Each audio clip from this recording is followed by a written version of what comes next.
Greetings everyone, and welcome to this week's edition of Stretch Drive. My name is Greg Blanchard. Joining me is Lloyd McDonald, and this week on the show we have a very special story for you, the Tom McPherson Jeffrey Bowman story. As well, in our driver profile, we meet Summerside Rainsman Bob McGinnis. We have racing to show you from the Charlottetown Driving Park, Exhibition Park Raceway, and from Woodbine in Toronto. This and much, much more. And it's coming up next, right here on Stretch Drive.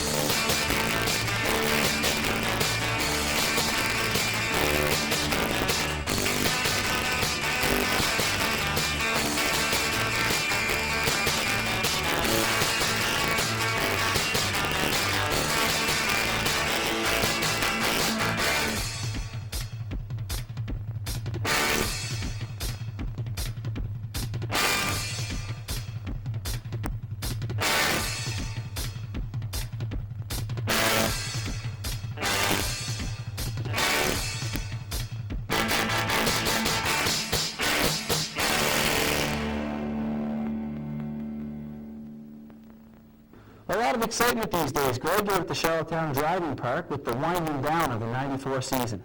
A lot of excitement going on, Lloyd. Some great racing on the racetrack. Very tight drivers' battle shaping up. A three-way battle going on. It's going to come right down to the wire. And in fact, Santa Claus himself even got into the holiday spirit a couple of weeks back, proving that he not only can drive reindeer, but he can also drive racehorses. Ninth race, top of the stretch. The Santa Claus pace has won. Lyndale Invader, 2 Alaskan Gold, 3 JJ Sweetbreeze, 4 Exit 13 and Santa Claus, 5 Joe Duuumarors, 6 Parole, 7 outside Championtaria, trailing horse 8. That is Weehawk. Here they come.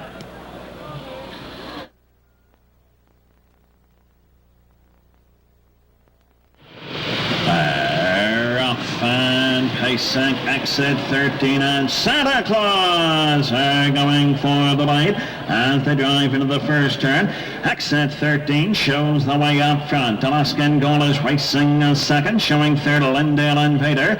Looking at it from 4 JJ Sweetbreeze, Santa Claus is the leader of this field as they race to the opening quarter. Santa Claus shows the way up front. Alaskan Gold is racing a second. Lyndale Invader showing third. JJ Sweetbreeze is fourth. From 5 is Joe Duuumarors. Championtaria from 6 Parole. Well back trailing is Weehawk. Santa Claus is the leader after an opening quarter of 31 3/5. Off the top turn they come. Santa Claus shows the way up front. Racing second is Alaskan Gold from 3 Lyndale Invader. JJ Sweetbreeze shows a fourth. They're in front of the stand first time, and Santa Claus is winning this race so far.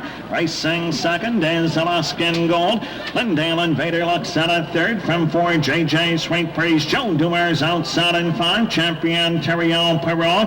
Well back and out of it, Weehawk. Half a mile in 103. Santa Claus still your leader. Backside, final time they go. There goes a Lyndale Invader up on the outside as Santa Claus still in command by the 3/4. Lyndale Invader on the outside showing second. Alaskan Gold is racing third. JJ Sweetbreeze is fourth. Can Santa Claus win this race? He's hanging on to the 7/8. Alaskan Gold is racing second. 1:35 and 4 by the 3/4. Santa Claus is still the leader. Alaskan Gold is giving chase to Lyndale Invader. Santa Claus the one to catch. Alaskan Gold is coming up along the rail. Santa Claus and Alaskan Gold. Santa Claus is coming to town. Second Alaskan Gold. Lyndale Invader 4-3. Santa's little elf Shack preparing that horse for the winner's circle, Greg. Yes, Little Shack was busy all week long getting Exit 13 ready for that one. And Santa Claus, the jolly old elf himself, making no mistakes in there. We're going to go over now to Exhibition Park Raceway in St. John and take a look at race number 1 from Wednesday evening's action. It featured a $2,000 to $2,500 claimer. The early favorite was the 5 entry, Ise The By, with the hot hands of Lonnie Stokes. Yes, Lonnie Stokes coming off a very big day last Saturday at St. John, picking up 5 driving wins. Has the favorite going in here, number 5, Ise The By. Another one to watch, number 1, Safety Belt. A nice horse who started 58 times this year and has been in the top 33 of those starts and has over $7,000 in the bank. With the rail post, another one to look out for. Now the starter has the horses in race number 1. A field of 7. 1, Safety Belt. 2, Island Mercury. 3, Tasteofsugar. 4, Miss Tahoe. 5, Ise The By. 6, Feature Edition. The outside 7 is mynahs Accolade. Gate approaching the head of the stretch, and here they come.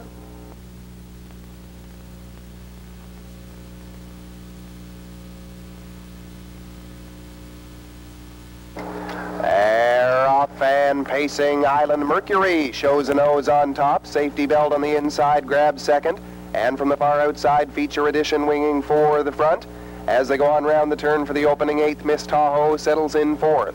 Then it's Ise The By, Tasteofsugar, and the early trailer is mynahs Accolade as they go down the backstretch for the opening quarter.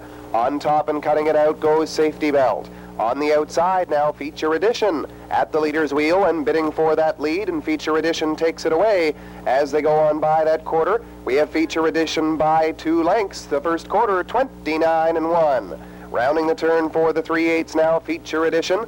Then racing in second is Safety Belt. Island Mercury showing third, Miss Tahoe 4th. Back to Ise The By from 5th. Then it's Tasteofsugar and mynahs Accolade as they swing round the turn and come down the stretch for the opening half. Feature Edition shows the way. Safety Belt second. Now to the outside goes Island Mercury. Now second and winging for the top.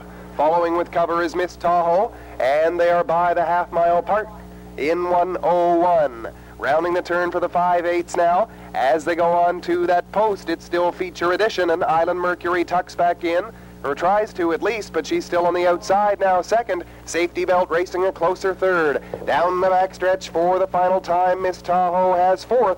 Ise The By, mynahs Accolade, and Tasteofsugar as they go on to the 3/4. It's still Feature Edition. Island Mercury at the leader's wheel by that 3/4 mile post, and Safety Belt has third. 3/4, 1:31-3. Rounding the 7/8 turn, Feature Edition is the one to catch. Island Mercury has second. Safety Belt now moving up the pylons, grabbing that deuce away. Miss Tahoe on the far outside, and Ise The By has some pace from the pylons as they come down the stretch for the wire. Feature Edition trying to hold. Safety Belt and Ise The By now closer at the rail as they come to the line. It's going to be Feature Edition hanging on. Ise The By for second, and Safety Belt has the show spot and the time for that mile, 2:02-4. Gordy Hennessy in Feature Edition, taking control at the quarter and not looking back. Feature Edition, a big trip there, 2:02-4, new race win record, and Gordy Hennessy had this one home right on top of his game. We'll go over to the Charlottetown Driving Park now for Thursday evening action. We're going to take a look at race number 2. Darryl McLean here. He's going to try to tie up the Mr. Trot Challenge. Darryl McLean in a tight battle all year long with Doug McGregor. Unfortunately, Dougie sidelined a couple of weeks back due to some health problems. But Darryl McLean should have a lock on this title for this year and has a good chance of winning this one. Number 4, Scarlet Midnight, a consistent little trotter. And again, Darryl will be trying to lock up the Mr. Trot Challenge. The one to watch in here, stablemate number 6, Scarlet Classic, with Alex McPhee driving, another steady trotter who, if he gets the right trip, could get the job done as well. Race 2, top of the stretch. The truck class has 1 Island Olympic, 2 Limbs Dream, 3 Hedgerow Mystery, 4 Scarlet Midnight, 5 Ostsee, 6 Scarlet Classic, 7 outside, Sensuous Elmhurst, trailing trotter 8, that's High Classic. Here they come.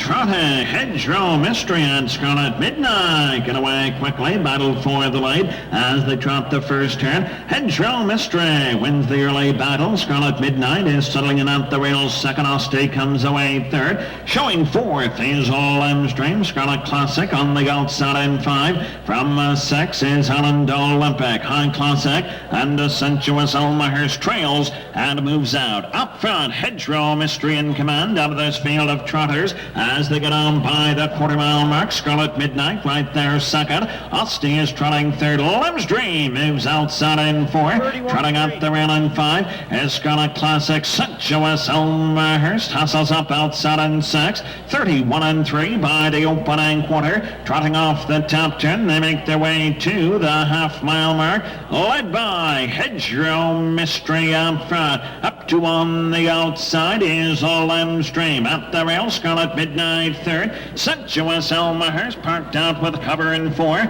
Showing fifth at the rail is Ostsee. High Classic wide in 6. Scarlet Classic and Allan Olympic is trailing. The half trotted 104 and a 1/5. 3/8 left to trot, and Hedgerow Mysteries done all the work so far. It's taken them backside final time. Has them by a length and a half. Scarlet Midnight is trotting second. Lemstream on the outside third. Ostsee is fourth. There goes Sensuous Elmhurst up 3 wide on the outside in 5 as they trot by the 3/4 mile mark. Hedgerow Mystery still on top to the 7/8. Scarlet Midnight at the rail second. Lemstream on the outside third. 1:36 and 1 by the 3/4. They have an 1/8 of a mile left to trot. Hedgerow Mystery the one to catch. Scarlet Midnight's in the passing lane and getting up. Scarlet Midnight's coming on. Scarlet Midnight to win it. Hedgerow Mystery second. Ostsee 4-3. As expected, Darren McLean and Scarlet Midnight trotting home to the Mr. Trot Challenge title. A big win there for Daryl as he wraps up the title for this year. And Daryl McLean, a young horseman who's been known over the years for having a lot of success with the trotters, and it really showed this season. A very consistent year all year long for Daryl, and it showed in the final results as he becomes the Mr. Trot Challenge winner for 1994. We're going to have a look now at some Woodbine action from Boxing Day. Race number 2 in their card featured a very competitive field of trotters. Excellent looking field of trotters here, Lloyd. Horses that are capable of trotting 157, 158 week in and week out. The one I like going in, number 7, Balanced Blend. Tom Strell's driving. Very consistent trotter. Off a last trip in 158 and 4 where he finished second, just beaten. Another one to watch, number 8, Parsippany. Mike Saftik gets the drive here. We all know Mike Saftik, who of course guided Nuclear Flash to the Gold Cup win here last summer. Gets a good shot in here, number 8, Parsippany down in class. I think he's a big threat. It's going to be Speyside Fiddler, SOS Kung Fu, and Jazz About. Then King Arthur, Oakley Blazer, and Balance Blend, with Parsippany and Byantine on the outside. It's post time for the second race.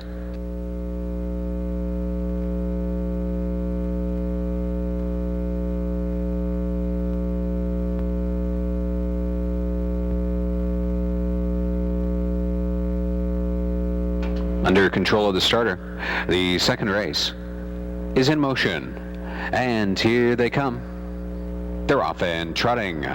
Leaving first along the inside is Jazz About to look for top honors. Far outside, Byantine making a spirited bid to get away well. Now tight to the pylons comes SOS Kung Fu. But it's Byantine overtaking them over to the first turn. SOS Kung Fu in from second. King Arthur is third on the outside. Then dropping in to race it from fourth will be Speyside Fiddler, followed by Jazz About, Balance Blend, the trailing pair, Oakley Blazer, and Parsippany was last away. Frank O'Reilly takes Byantine to the top in 28 and 4. Byantine to the front. Up on the outside still is King Arthur, who has to trot on to the front end. SOS Kung Fu is there in third, with Speyside Fiddler in to be fourth. 5 trotters back, Jazz About, Balance Blend yet to move from 6. The trailing pair throughout, Oakley Blazer, and Parsippany is last as King Arthur drives on and takes the lead from Byantine as they go on to the half. SOS Kung Fu remaining in third. Flushed out from fourth, Speyside Fiddler giving cover to Balance Blend. Fifth on the outside outside. They went the half in 59-2. 30-3 second panel. It's King Arthur on top by 2 on the way to the last turn. Byantine is second. Speyside Fiddler first over. Balance Blend is second over. SOS Kung Fu just to the inside in the front 5. 6 back 2 Jazz About, and then several more lengths as the trailer into the last turn was Oakley Blazer. The 3/4 coming up for King Arthur. Advancing from first over is Speyside Fiddler. Balance Blend remaining second over. Trying to move from the extreme outside is Parsippany. 129-3 at the last turn. They're all in pursuit of King Arthur, and the field is closing in Parsippany, and in between trotters Balance Blend. Balance Blend and Parsippany set down for the deep stretch drive. Here comes Parsippany overtaking Balance Blend. A last move between for SOS Kung Fu. Mike Saftik timed it perfectly from the back with Parsippany, winning it by 2 going away. Balance Blend second, SOS Kung Fu was third. Mike Saftik and Persephone, a very well-timed drive. Mike Saftik timed that drive perfectly, making his move in that long woodbine stretch and getting up to win it. And Parsippany notching only his 3rd win of the year, but that raises his earnings to almost $60,000 this season. So that tells you what kind of a trotter this one is. We had the opportunity to catch up on Saturday afternoon with top Summerside greensman Bob McGinnis. Bob McGinnis is the featured driver in this week's driver profile. Bob, a very personable driver from Summerside, a well-known horseman, trainer, and driver, and we caught up with him on Saturday afternoon. In 1975, I got my license to drive, and I guess that's nearly 20 years now this summer. And I had an interest in it for a few years before that. What got you interested in horse racing? Or was there any person? Or? Well, my father always used to go to races and had a horse or two, and would go on as a real youngster to the races. So it wasn't really in your family? Well, no, not really. No, not to the point that anybody made a living or had a whole bunch of horses. In Summerside, driving up there, Graham Chappell stood out over a lot of them as far as a driver. And all the years that I was driving, he was an excellent driver. Jimmy Whalen, when he was in Summerside, and he moved on to Farnborough. Most any of the guys that were driving could hold their own anywhere. I was second to Charlie Sham, the governor's plate in Summerside, 58-4, and he was only beat a neck, and that was with Donna McKay's horse, Reckless Fantasy. And he was second in the Gold Cup trial that year to Charlie Sham as well. Didn't have a whole lot of luck in the final, or the big race, but I was in it, and that's don't happen every day. Race time could have been 1:59 each of those last 6 starts. This horse has proven himself week in and week out with the American best all summer long. Sporting a record of 1:57-2, he's owned by Donna McKay of Summerside. And tonight, Bob McGinnis steers from the trailing post 8. Let's meet Wilco's Fantasy! Once in a lifetime, like it will be for me, you know. It's pretty hard to describe, but it's a nice feeling. I really felt good to get in the race, to be second in the trial. That was a big thrill just to get there, and then kind of anticlimactic after that, but it's once in a lifetime. When I first started to drive, we used to race twice a week in Summerside, especially through the winter months, once a week through the summer. Wintertime used to be the big time for us up there, and eventually the racing, the live racing has been eroded. The quality of the racing is very good, but the number of dates has gone down. Do you see the reason for that? Like I believe myself, it's happened everywhere. It's hard to keep a lot of horses around now, because Summerside races, a lot of the people that like to only race maybe the 4 months of the year now. It's hard to keep horses year-round, just to race 4 months of the year. There's a lot of people like myself down the trail now. There's a lot of people they just can't do that. They live too far away or whatever. We've got to be really dedicated to keep horses to race now. What do you see for Summerside in the future? Does it see the track operate? Well, hopefully it will. Hopefully it'll be around for another 100 years, but it'll have to be like simulcasting, and it'll have to, whether it's a boom or whatever, I'm not sure, but it'll have to be something like that to keep the live racing going. supplemental purposes. I like training and driving. A lot of work to the training part of it. Keep your horses ready from week to week, or if you lay one off, it's a big job to get them back. I myself, I like the driving end of the sport. A lot of fun, a lot of thrills, Yeah. How big is your stable right now? I only have three. Two racing now, and I had a 2-year-old trotter that I was racing last time at the time, so I'm looking forward to racing him this summer. Do you plan to stay on that level, or get a little bigger? No bigger. No plan to get any bigger. 5'3" seems like a lot right now. Bluetooth, I like him as well as any horse I've ever drove. Good honest horse. He's got over 50 lifetime wins, he's been a good horse. How did you come about getting this? I trained him for Des Sherry. Des Sherry owned him for 3 or 4 years, and Des was going to cut back on. He had numerous horses at that time, and I didn't want to see the old go anywhere, so I bought him off. I've got him here myself now. And, he's been a good horse. Treated you pretty up. Very good, yeah. Bob Lewis, a true gentleman of the sport. Yes, indeed, Lloyd, and it was certainly nice to talk to Bob, and we thank him for taking time out to talk to us on Saturday afternoon. We look forward to seeing Bob in more action in the coming weeks at the CDP, and of course next summer when the Summerside Raceway kicks back into action. Let's take a look now at race number 10 from Thursday evening at the Charlottetown Driving Park. A very competitive 8-horse field. The only favorite looks to be KJ's Monster. KJ's Monster will be one to watch in this class. From the 6th post, Lenny Myers gets the catch drive here. Lenny, of course, trying for that Drivers' Championship and has a good chance in here with number 6, KJ's Monster. Another one that could be tough is number 1, Raised Emotions, a very solid racehorse, starting for the 58th time this year, so he could be getting a bit tired. We'll see how he handles the pressure here from rail post. And following out, number 8, Kensington Road. He's a good horse with the trip too, and could be there when the final results come in. Race 10, top of the stretch, has 1, Raised Emotions, 2, Deep Trouble, 3, Belnan's Dream, 4, Scaari Sherry, 5, Rosina's Road, 6, KJ's Monster, 7, Outside Special Star, trailing horse 8, Kensington Road. Here they come.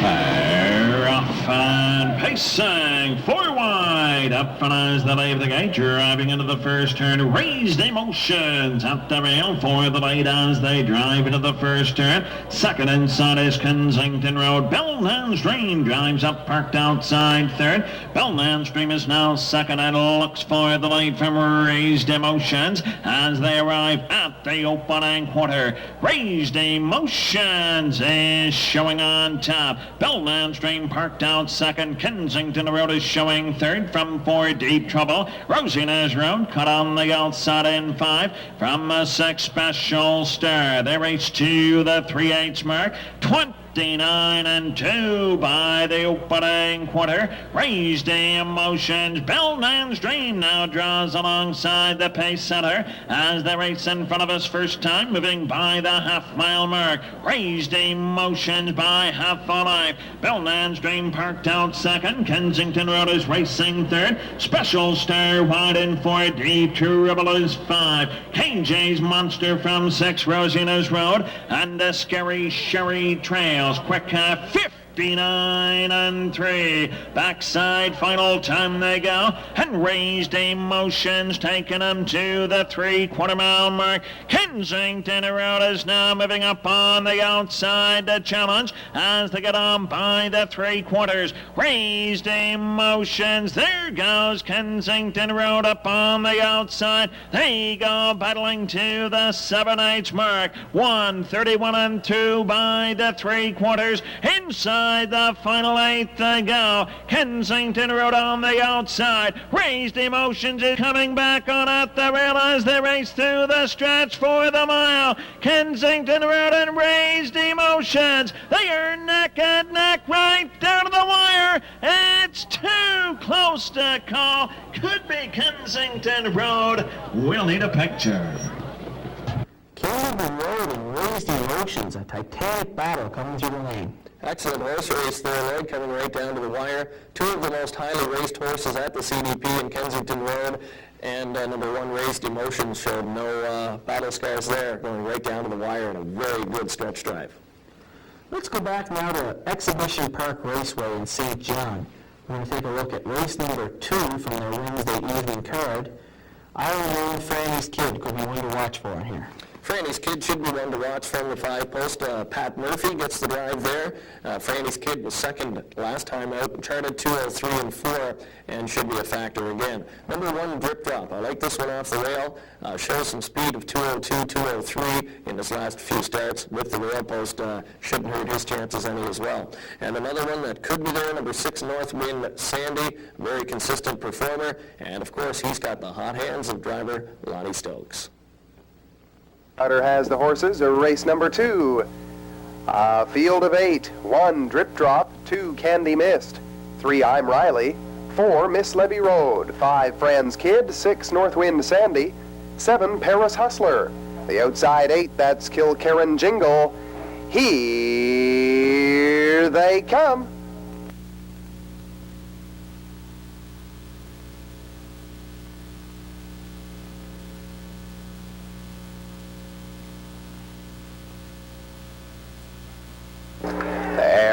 And pacing Candy Mist, quickly bidding for the lead. On the inside, Drip Drop's going to leave some as well. And on the outside, that's Frannes Kid. Drip Drop is off stride as they go on round the turn for the opening 8th. Now back pacing, and everybody's cleared, no problem there. On by the 8th mile post and down the back stretch, Frannes Kid to the front. Candy Mist racing second. Racing third now is Northwind Sandy. Then on the outside, Miss Levey Road has 4th. I'm Riley, Paris Hustler, Kilkerran Jingle, and the trailer is Drip Drop as they go on by the quarter in 30 and 1. Rounding the turn for the 3/8 now, Frannes Kid leads by a length and a half. Candy Mist sitting pretty in second. Northwind Sandy third. Miss Levey Road gets the parking ticket, driving on to third now. Picking up the cover is Paris Hustler from 5th. Then back to I'm Riley, Kilkerran Jingle, and Drip Drop. As they race down the home stretch for the opening half, Frannes Kid sitting with the lead for Pat Murphy approaching the half-mile station. Miss Levey Road now has come to second on the outside with Candy Mist locked in third. Paris Hustler has 4th by the half in 1:03 and 3. On the inside, 5th is Northwind Sandy. Then Kilkerran Jingle, I'm Riley, and the trailer Drip Drop as they go on to the 5/8 rather. On down the backstretch now for the final time, and Frannes Kid still with the lead by a length. Miss Levey Road charging up on the outside second. Candy Mist nailed to the rail in third. Paris Hustler has it in gear from 4th, and Northwind Sandy looking for daylight from 5th. Then it's Kilkerran Jingle, I'm Riley, and Drip Drop, 3/4 in 1:34 and 3. Rounding the 7/8 turn now, and Frannes Kid still leads it. Miss Levey Road second on the outside, Candy Mist third. Now moving 3 wide goes Paris Hustler. Kilkerran Jingle starts to move as well, and Northwind Sandy has no place to go. As they come down the stretch, Frannes Kid's trying to hold. Here comes Candy Mist on the inside. Miss Levey Road and Northwind Sandy shuffles free. As they come to the line, Frannes Kid holds it. Looks like Northwind Sandy for second and Candy Mist at the rail third. And the time for the mile, 2:05 and 2. Pat Murphy and Frannes Kid holding off a late attack from the field. Frannes Kid coming under siege there late in the stretch, but had enough left to win it. Good trip in there, 2:05 and 2, and Frannes Kid, a very solid horse in the claiming ranks at St. John. Let's take a look now at race number 6 for Monday afternoon action at the Charlottetown Driving Park. Allan's birthday and Walter Chivalry are going to go for the drive for 5.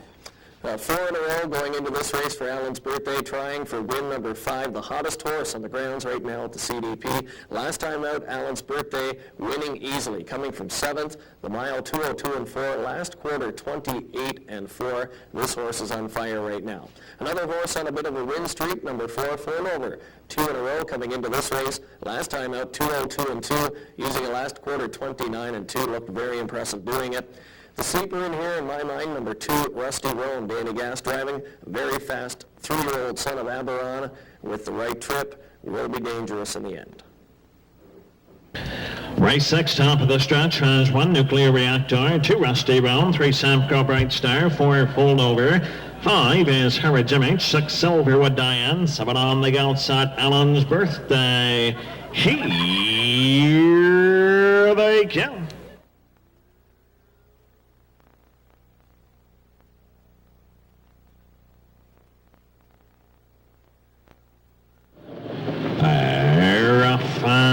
racing 4 wide. Up front as the Levey Road, rushed around quickly to the top.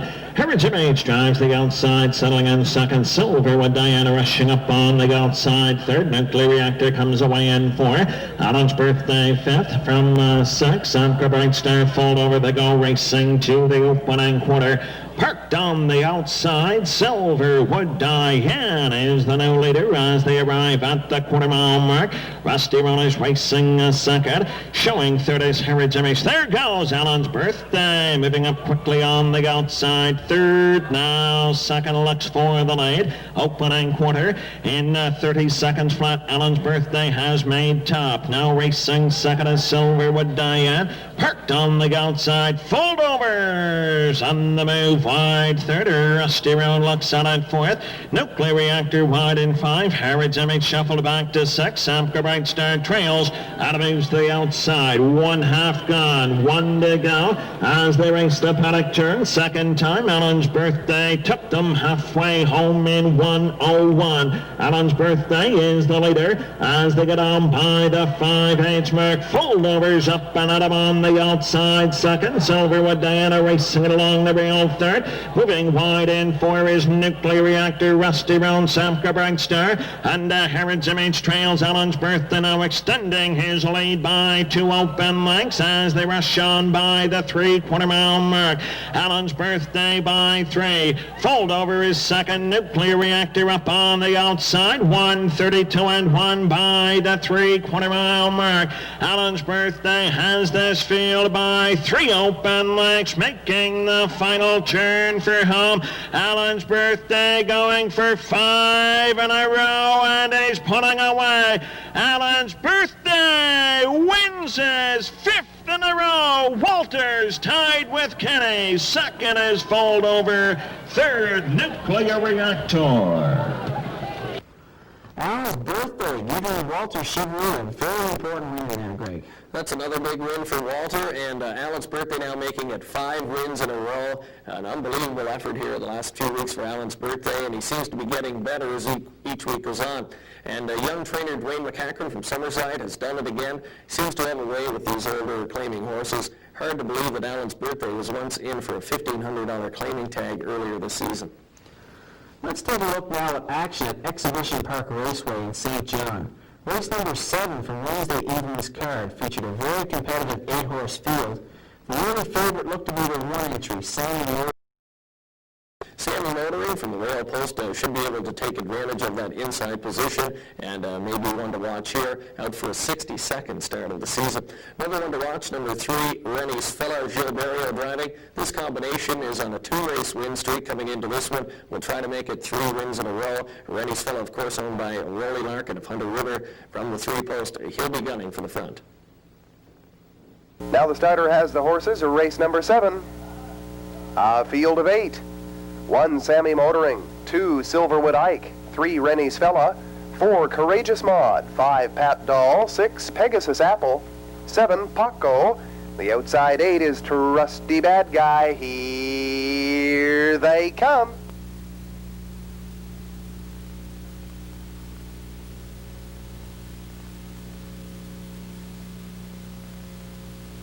They're off and pacing. Silverwood Ike quickly bidding for the top. Rennie's Fella on the outside. Paco moves to 4th now on the outside. Sneaking up the pylons, that's Sammy Motoring, not giving up his pole position as they go on round the turn for the opening 8th. Past that marker now and straightening out into the backstretch for the opening quarter. Silverwood Ike leads it. Rennie's Fella right to the outside now to challenge for the top. Paco sits in 3rd. Then it is Sammy Motoring and Courageous Maud to 5th now. As they go on past that quarter, Pat Doll has 6, Pegasus Apple and Trusty Bad Guy, and the field is by the quarter in 29 and 2. Rounding the turn for the 3/8 on the outside, Rennie's Fella. The inside, Silverwood Ike, back to the front.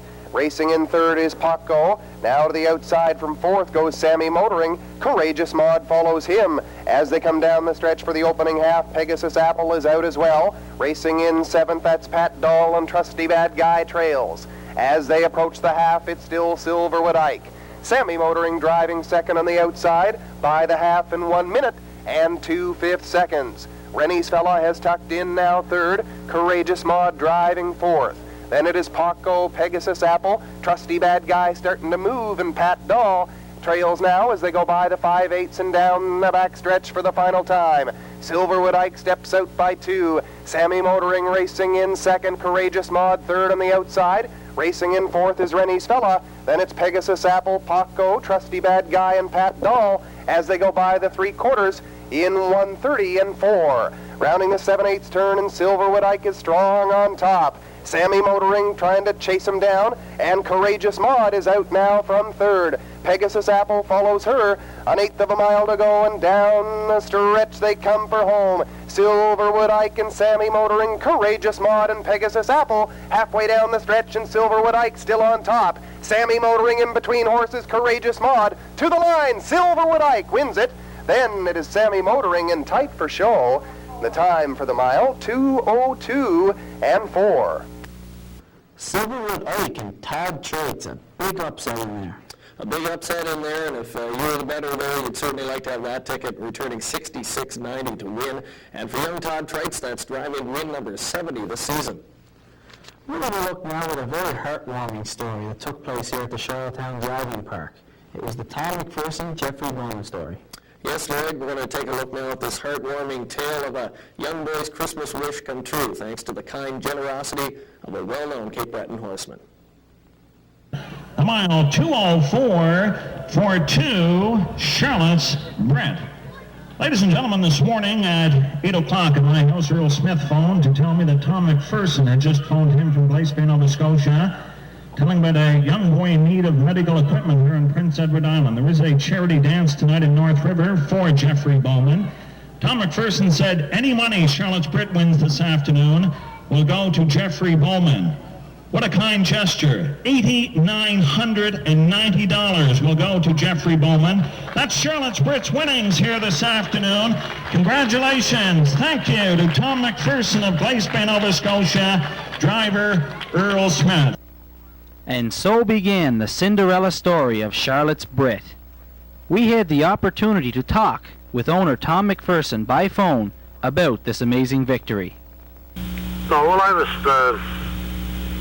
home on a Saturday morning, and on the CBC morning show from Halifax, and we had heard that the employees of the Kmart store in Charlottetown were trying to help out one of their fellow employees, a lady by the name of Brenda Bowman. But she had a young fella that was in need of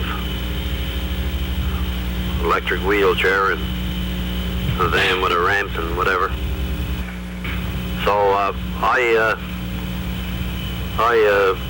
made an initial check out there that morning and asked the wife prior to me going to Loch Lomond to work there if she would mail it.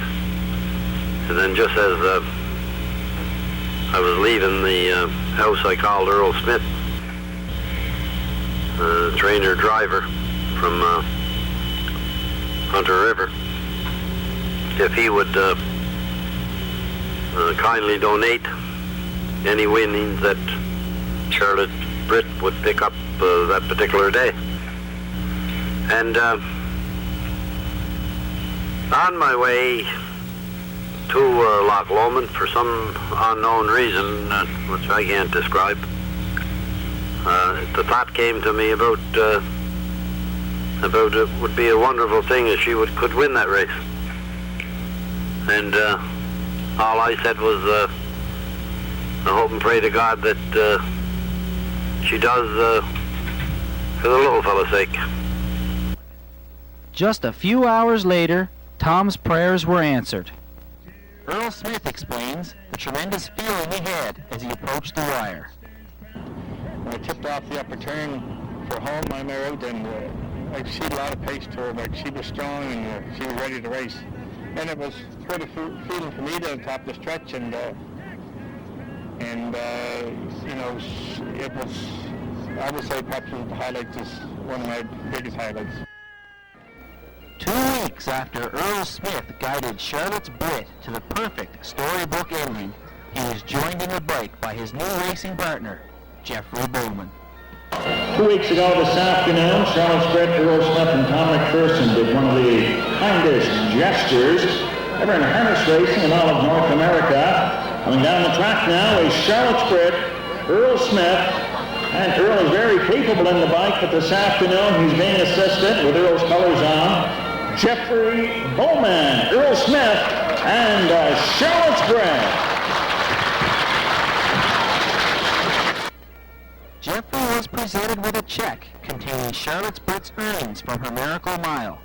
But perhaps the greatest gift Jeffrey received on this day was the embroidered cooler which Charlotte's Brit wore so proudly in the winner's circle. A cooler which now gives comfort and warmth to Jeffrey each night as he sleeps. We had the opportunity to visit the Bowman residence on Christmas Eve, and we asked Jeffrey's mother how she felt when she heard the news of Tom McPherson's generous donation. The elder called and told us about the race, and kind of unbelievable, so I asked Elder for the man's name and his number, and I could give him a call, and I did, and sure enough, it was true. Couldn't believe it. Certainly helped out a lot. Now, what types of things did the money, was it able to help out with? It helped buy his hearing system that he's wearing now. It helped pay for his 2 chairs. Now, electric chair lots of times is not convenient to take uptown because you can't get it in and out of the van, although you have handicap parking. Lots of times their parking space is same size as other parking spots, so you just don't have the room to get the chair out. Hard to get in and out. Yeah, we had to get a van, we had to buy tie-downs and a ramp for the van. We had to put a new door in the house to get the chair in and out of. We had to put a ramp on the house. For young Jeffrey Bowman, who now sports a new custom-made driving suit, Christmas came early. We asked Earl Smith to describe the jolly old elf from Cape Breton who made all this Christmas magic possible. Tom is, he's unbelievable. He's a really good guy, and I've had horses for him now, I guess, 5-6 years, and I didn't know him up before that time, and he just, like this man, he just unbelievable. And every time you meet a kid get a smile or something. I mean, he's got a $1 bill or a $5 bill out, handing the kid, here, go get you something candy or anything like that. He's really good to kids. Yeah. I had a feeling of joy. I had a feeling of goodwill, and I found out that I'm not too old of a man to shed the odd tear. If I could do it 7 days a week, I would do it. And if it's helping another human being that's in need, I think that I'd like to be able to do it 7 days a week. I wish that you all have the best Christmas that you've ever had, and that you have all the luck that a person can possibly have in the new year. Okay, and God bless you. We go now to Jeffrey Bowman for his special Christmas greeting to his new partner, Tom McPherson.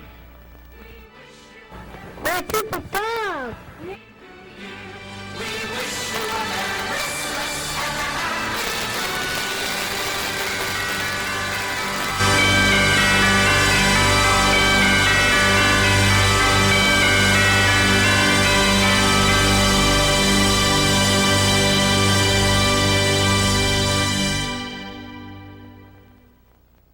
A story which truly touches the heart, Greg. Definitely, Lloyd, and one that the harness racing industry badly needs. We need more stories like this, and it shows the kind generosity of horsemen throughout the Maritimes, and this story has captured the imagination of horse people everywhere. It's the type of thing you could make a movie out of, and we certainly wish young Jeffrey Bowman all the best in the future. Let's take a look now at the feature race from Exhibition Park Raceway on Wednesday evening. It came up in race 9 and featured a very competitive 9-horse field. The only favorite looked to be the number 6 entry, R.B. Vladimir. R.B. Vladimir, a very fast racehorse, has only started twice this season. So he's a bit of a question mark. We all know him from Charlottetown this past summer during Old Home Week, where he sort of upset the field there in 158-3, very impressive and a very fast racehorse. But we'll have to watch for him from the 6-post in here. Number 1, Radiant Skipper, another one to watch, a very consistent racehorse on the board in 20 of 40 starts, so that's a 500 percentage in the top 3. And number 4, Cash Under the Table, another hard-knocking horse who sports a record of 201 taken earlier this year at St. John with Gilles Barrio driving. That won't hurt his chances. Now the Pacers are in the hands of starter Dave Nicholson for our featured 9th race. A purse of $850 up for grabs. 1, Radiant Skipper. 2, 4x4. 4, Cash Under the Table. 5, WW. 6, RB Vladimir. 7, Bar Harbor. The outside 8 is Tough Ender. 1, Trailer 9. That's Angel's Class. Gate is at the head of the stretch, and here they come.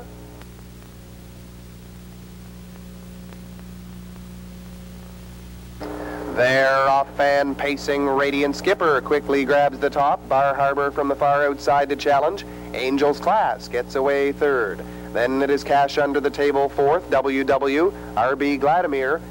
Then racing in 7th. That's 4x4 and the trailer Tough Ender. Rounding the turn and on to the backstretch they go. Next stop is the first quarter with Bar Harbor now showing the way. In the pocket, Radiant Skipper. Angel's Class has 3rd. Racing in 4th, Cash Under the Table. Then it's RB Vladimir, WW, Tough Ender, and 4x4 now trails as they go by the quarter in 30 and 2. Rounding the turn for the 3/8 with Bar Harbor showing the way. Poised in the pocket, that's Radiant Skipper. Angel's Class has 3rd, then it's Cash Under the Table. First to move on the outside, that's RB Vladimir from 5th. Following him, WW, then Tough Ender and 4x4 as the field comes down the home stretch for the opening half. On top and cutting it out is Bar Harbor. He leads by a length and a half now. Radiant Skipper sitting pretty 2nd. Angel's Class 3rd, the half in 1:02. RB Vladimir driving 4th on the outside. Cash Under the Table and WW. Then racing 7th is Tough Ender and 4x4 trails as they go by the 5/8 now and down the backside for the final time. On to the 3/4 they go, and Bar Harbor is the one to catch. Radiant Skipper racing in 2nd. Angel's Class poised from 3rd. Then it's RB Vladimir the outside 4th. Cash Under the Table closer at 5th. Trusty Bad Guy, then Tough Ender and 4x4, 3/4 in 1:32. Rounding the final turn, and Bar Harbor is trying to go coast to coast. On to the 7/8 they go, and just over an 1/8 of a mile to go. Down the stretch they come for home. It's still Bar Harbor. Here comes Radiant Skipper on the outside. Angel's Class at the pylons and Cash Under the Table. Bar Harbor and Radiant Skipper. Angel's Class at the pylons to the line. Looks like Radiant Skipper to win it. Tight for place between Angel's Class and Bar Harbor. Time for the mile, 2:02 and 1. Radiant Skipper and Doug Falcon is using a big stretch move. A big win there for Radiant Skipper, taking full advantage of that long St. John stretch. Had the perfect 2-hole trip all the way. Just getting up in the final strides to get the pace-setting Bar Harbor. We're going to go back now to the Charlottetown Driving Park for Monday afternoon action. The feature on the card came up in race 11. It featured a 7-horse field. Colin Fitz, back home from Truro Raceway, looked like he might fit right in with this class. Colin Fitz has been racing very tough over at Truro Raceway. Last time he was in with Happy Family and No Worries and finished 7th in there, but with that type of competition, it's easy to see why. We'll have a tough assignment here today as well from post 7. A nice looking field here. Number 1, Blazing Finesse, should be tough again off the rail post. Was timed in 2 minutes and 2 last time out. Will be out near the front today. Should be tough to beat. Number 3, Dallas Rocks. I like him in here as well. Also charted 2 minutes and 2 last time. From the 3-post, Brian McPhee driving. Dallas Rocks, always a contender. Race 11, top of the stretch, has 1 Blazing Finesse, 2 CR Dirty Dancer, 3 Dallas Rocks, 4 Sunset Colin, 5 JK Silver, 6 Travelers, 7 on the outside is Call Me Fitz. Here they come.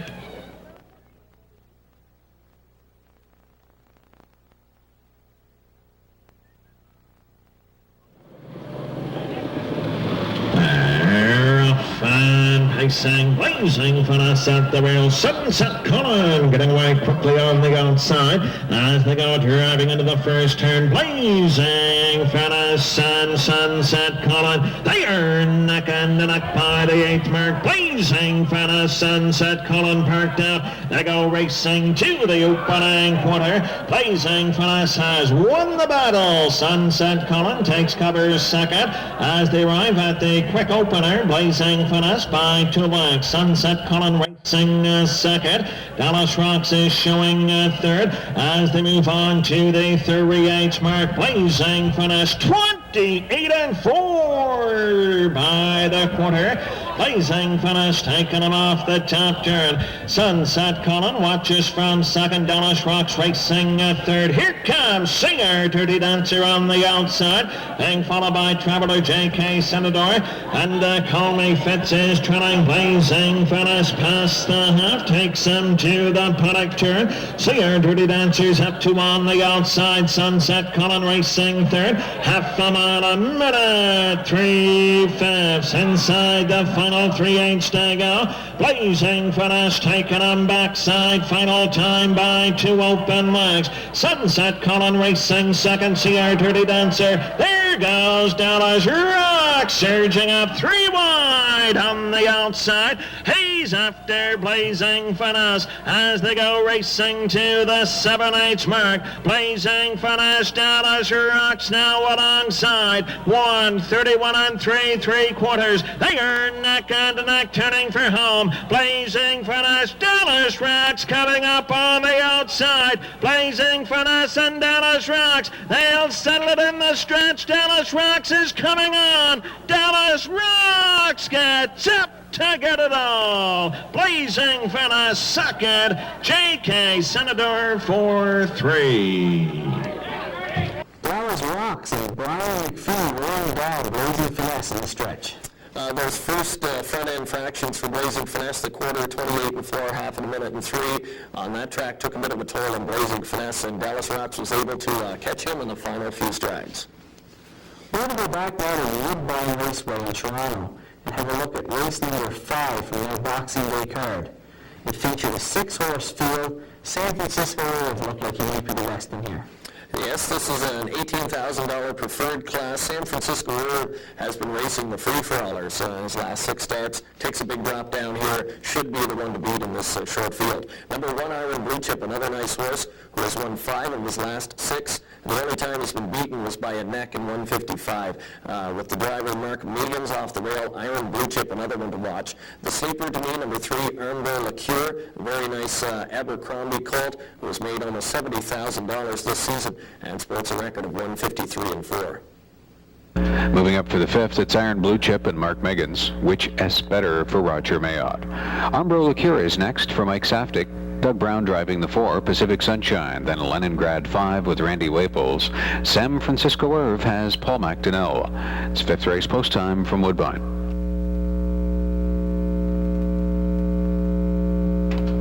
5th race, all on the gate. And here they come. There, off and pacing Leningrad. Along the inside is Iron Blue Chip and San Francisco Irv up on the outside. Iron Blue Chip, San Francisco Irv is going to go on. San Francisco Irv, Iron Blue Chip hooking up into the first turn. Leningrad took the tuck in third, and Pacific Sunshine is 4th. And then it's back to Armbar Liqueur, and which S better will be the early trailer. That's San Francisco Irv. Iron Blue Chip took him almost on down to the quarter pole. Leningrad in from 3rd, Pacific Sunshine 4th, and then it's back to Armbar Liqueur. Trailing is Which S Better, 26 and 4, and they move over to the backstretch. San Francisco Irv on the lead. On the inside, second is Iron Blue Chip, and Leningrad races 3rd. Pacific Sunshine has been there in 4th since the outset and hasn't been heard from yet. On the inside 5, that'll be Armbar Liqueur. Which S Better, the gray, is a half dozen back. Taking a big second panel breather, San Francisco Irv, the halfway point, 56 and 4, 30 seconds the second panel. Here's the first move. Up on the outside 3rd goes Leningrad, and Pacific Sunshine will have his cover. And the flow begins on the way to the last turn. On the inside, San Francisco Irv. Leningrad Grad has come first up. Iron Blue Chip is in the pocket. Pacific Sunshine getting it second over. And it's back to Which Has Better. Armbro Liqueur sixth on the outside. Stacking up 2 by 2. San Francisco Irv on the inside. On the outside, just a nose away now is Leningrad. Pacific Sunshine looking live from second over. Iron Blue Chip in the pocket. Then Armbro Liqueur and Which Has Better after 3/4 of 1:26 and 4. 7/8 now complete. San Francisco Irv trying to sprint back on. Pacific Sunshine out from second over. Iron Blue Chip from a pocket trip. They're all in pursuit of San Francisco Irv. Here comes Iron Blue Chip out of the pocket. San Francisco Irv wires the field. Irv in front, defeating Iron Blue Chip and Pacific Sunshine 1:54 and 2 with a 27 and 3 closing quarter. San Francisco Irv and Paul McDonnell using a big last quarter, 27 and 3. This horse showing his class in there this afternoon, parked to that big first quarter, 26 and 4, and still coming home strong at 27 and 3, cruising to an easy win, and just simply too much class for this field. We're going to check in now with Mike Brown for his weekly segment of It's Their Call. This week, Mike's going to answer a question we had from a viewer who wrote in, just wondering how you go about becoming an official at a racetrack, and what different types of officials there are, and what type of qualifications they need. And we caught up with Mike on Saturday afternoon and gave him an opportunity to explain this. Well, this week we're not actually going to cover any rule, Lloyd. We're going to answer a reply we had from a listener inquiring as to how one might become a race official. First of all, we're going to look at the different officials that are involved in running a race card and what their roles are. Starting off, of course, we have the race secretary who puts the race card together, and I think we covered that pretty good last week when we were talking about the different classes of races. Assisting the race secretary very closely, we have the clerk of the course. She is, I suppose, similar to what you call a secretary. She's responsible for keeping all the records in order, all the eligibility certificates. She helps people in applying for licenses, doing transfers of ownerships, and just about any other job associated with the races. Kathy Carragher is our clerk of the course here, and she does an excellent job both in assisting the race secretary and the judges. Other officials that are involved in the race card, of course, there's the presiding judge and 2 associate judges at each race card. The presiding judge and their associates, they watch the warming up of the horses, they observe the races themselves for any violation of the rules, and basically they run the race program once it's put together by the race secretary. All 3 judges have an equal say in any decision, but of course the presiding judge is in charge and he has the final decision. Now, the presiding judge also has supervision over the patrol judges, the paddock judge, the starter, and the timers. The patrol judges work on each turn and they report any infraction that may have happened or may have an effect on the outcome of a race that they observe while the race is actually going on. We use the starter on one turn as a patrol judge, and we have one on by the quarter pole during the summer meet acting as patrol judge as well. They're in communication with the judges' stand and they report anything prior to the judges making the race official. The paddock judge, he has a big job. He is the one that's responsible for putting each race on the track ready to race. We run a 3-race paddock here at the Charlottetown Driving Park, which means that the horses that are programmed must be in the paddock 3 races prior to their scheduled race. This gives the paddock judge and his staff an opportunity to check each horse to ensure that they're properly equipped, to have the right saddle pad, the right head number, and the right driver is there to drive them. Once the judge's stand calls the paddock for the race, then the paddock judge sends them on the track. Now, the timer, of course, is the person who times the race, and the timing of the race actually starts with the first horse to break the plane of the wire. It ends again, then, of course, when the first horse to break the plane finishing the wire. Some people are under a misconception that it starts when the starter says go, but if the starter happens to say go a few feet before the wire, then the timer waits until that first horse breaks the plane of the wire. He posts the quarter, the half, and 3/4 time, and the final time of the mile on the infield tote board. The starter, well, his job, I think, is self-explanatory. He actually starts the race. When the judge's stand gives the starter the word that we're ready to start, he calls the horses to the gate and he proceeds everly increasing his speed until he reaches the wire, and he's doing approximately 30 to 35 miles an hour when the gate actually leaves the wire. And once the horses are released from the starter, then of course the race begins and the judge's role takes over then. The starter has control of the horses from the formation of the post braid, or when the gate actually starts moving, until the word go is given. And he, of course, then is responsible for recalls or any horses that refuse to come up to the gate, or any horse that breaks equipment before the start, or recalls, which we covered in a previous program. Now, how does one get to be an official, or how do you get a license? Well, first of all, you have to be a member of the United States Trotting Association or the Canadian Trotting Association. You also must have a membership in the Maritime Provinces Harness Racing Commission. Now, certain positions, such as judge, clerk, race secretary, they require that you write an examination. They also require that you attend an official school. Now, these schools are put on by the United States Trotting Association at Columbus each year, but they're also put on in the different districts of the United States Trotting Association, such as the Maritime Provinces, which is District 10, if there is sufficient demand for it. The United States Trotting Association will send people up here to put on the school. Now, of course, basic knowledge of horse racing is required, but it's something that can be learned as you go along, and the main thing is, I think, is you have to have a real love for the industry. One other question we had recently, too, that we'll answer tonight is, can an owner bet on his horse? And the simple answer is yes, you can bet on your horse. However, you must bet him in the win position. That also applies to feature races such as triactas or exactors. You can bet your horse, but he must be in the win position. That's it for tonight, Lloyd.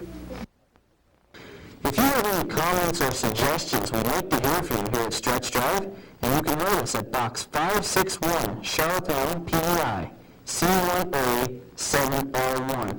Or you can now fax us at 894-8564. As well, if you'd like to call us here at Stretch Drive, we can be reached at 628-1390. Well, Lloyd, I see we're all out of time for this week. We hope you've enjoyed this week's show, Stretch Drive, and we'd like to see you back with us next week for another action-packed hour of exciting harness racing news. We